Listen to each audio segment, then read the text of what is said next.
Puji Tuhan, haleluya. Salam sejahtera bagi seluruh keluarga besar GPDI El Shaddai, dimanapun berada. Kembali kita akan merenungkan firman Tuhan di dalam renungan 79. Mari kita pergunakan 365 hari, supaya kita boleh senantiasa diperbaharui lewat firman Tuhan. Kita hari ini akan membaca di dalam Roma pasal 7 ayat 13 sampai ayat 26. Tapi saya akan membaca dalam ayat 15 sampai 17 saja.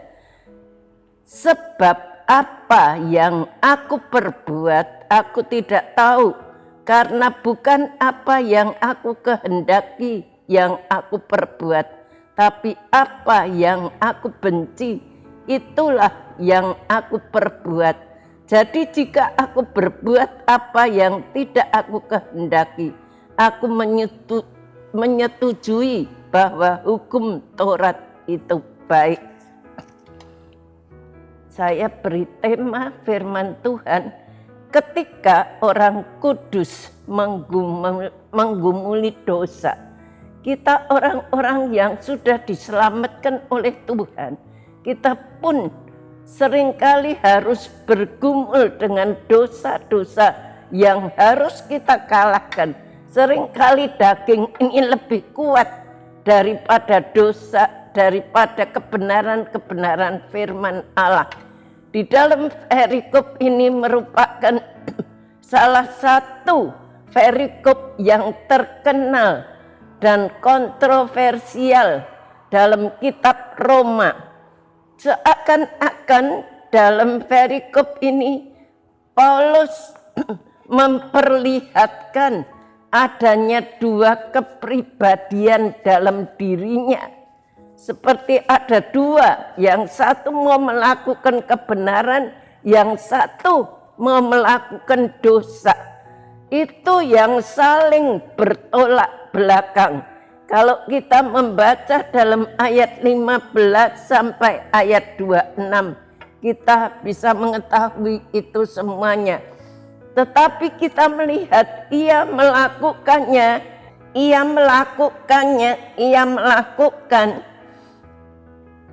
yang dibenci, bukan apa yang menjadi kesukaan hati. Yang dia benci justru yang dia lakukan, yang dia kehendaki, itu yang dia lakukan adalah yang dosa. Ia memiliki kehendak, Rasul Paulus itu memiliki kehendak, tapi bukan apa yang baik. Meskipun ia mengetahui apa yang seharusnya dilakukan, itu kita bisa membaca dalam ayat 18 sampai 20. Saya baca ayat 18 saja. Sebab aku tahu bahwa di dalam aku, yaitu di dalam aku sebagai manusia, tidak ada sesuatu yang baik. Sebab kehendak memang ada di dalam aku, tetapi bukan hal berbuat yang baik. Jadi kehendak ada dalam diri kita, itu kehendak ada untuk berbuat baik, tetapi bukan yang baik yang kita lakukan. Kalau kita melihat observasinya, Rasul Paulus itu mempunyai kedua pribadian. Begitu juga kehidupan manusia, kita mempunyai dua kepribadian. Seringkali di saat-saat kita mendengarkan firman Tuhan, kita berkata, aduh saya mau berubah, saya tidak mau melakukan ini itu. Saya sering mengalami hal yang demikian. Tapi seringkali kita lupa kalau kita sudah keluar dari gereja, kita juga masih melakukan hal-hal yang tidak dikehendaki oleh Allah. Kita tahu seperti Rasul Paulus, dia rindu untuk melakukan yang baik, kehendak ada, tapi bukan apa yang baik. Meskipun ia mengetahui apa yang seharusnya dilakukan, ia mengalami pergumulan untuk melakukan apa yang baik. Jadi dia terus berjuang untuk melakukan apa yang baik. Tetapi sisi lain ia sadar bahwa di dalam dirinya itu memikirkan apa yang jahat. Di dalam ayat 21 sampai 23, dengan kata lain perikop ini mengupas, firman Tuhan ini mengupas pergumulan batin Paulus antara dosa dan hidup yang benar. Bagaimana mungkin orang seperti Paulus itu bergumul berat dengan dosanya? Seorang teolog bernama J.I. Parker menjelaskan seperti ini. Paulus bergumul dengan dosa bukan karena ia orang berdosa, melainkan karena ia sudah dikuduskan Allah. Dosa membuatmu mati rasa. Orang yang berbuat dosa berulang kali lebih mudah terpengaruh akan melakukan dosa-dosa. Tetapi perbuatan dosa itu yang Paulus gumuli demikian berat karena ia terperangkap dalam jaringan dosa.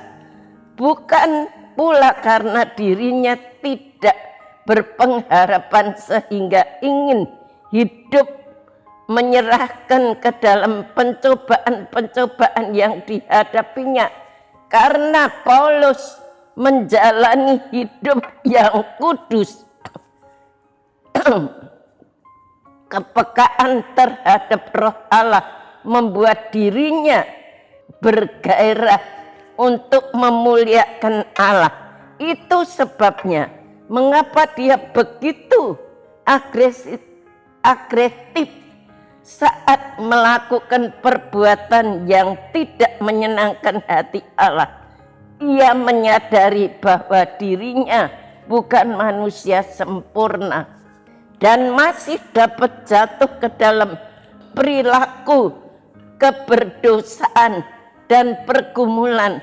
Paulus tidak berpikir dalam keputusan, ia menyadari sepenuhnya bahwa dirinya telah menjadi milik Kristus. Di dalam ayat 24 dan 25 nanti saudara-saudara bisa membaca. Di situ dikatakan, aku manusia celaka, siapakah yang dapat melepaskan aku dari tubuh maut? Syukur kepada Allah oleh karena Yesus Kristus Tuhan kita. Kita tahu Rasul Paulus bersyukur dia sudah dilepaskan dari hukum maut. Di dalam dirinya itu ada dua pribadi yang sangat bertentangan. Dalam hidup kita juga ada dua pribadi yang sering kali bertentangan. Satu, kita ingin berbuat baik, tetapi di pihak yang lain seringkali dosa itu bekerja dan kita ingin melakukan hal-hal yang tidak berkenan kepada Tuhan. Tetapi kita minta kekuatan daripada Roh Kudus. Hanya Roh Kudus yang bisa melepaskan kita dari semua jeratan-jeratan dosa.